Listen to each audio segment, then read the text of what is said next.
第12課居住環境的衛生。如果我們想有良好的居住環境，就應該注意環境的衛生。首先，要從室內做起，窗戶要常開，空氣才能流通。窗簾、衣物要經常換洗，地板、地毯要經常洗擦和吸塵。家具、雜物要收拾整齊。至於戶外方面，院子裡的花草要按時修剪，落葉和污水要即時清除，收集起來的垃圾定時由垃圾車清理。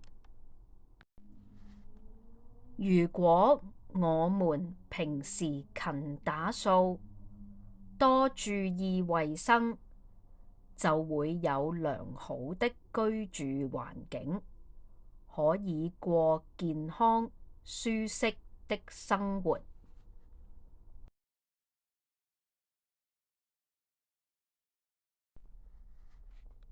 居住環境的衛生。生字詞語：一、居住環境；二、衛生；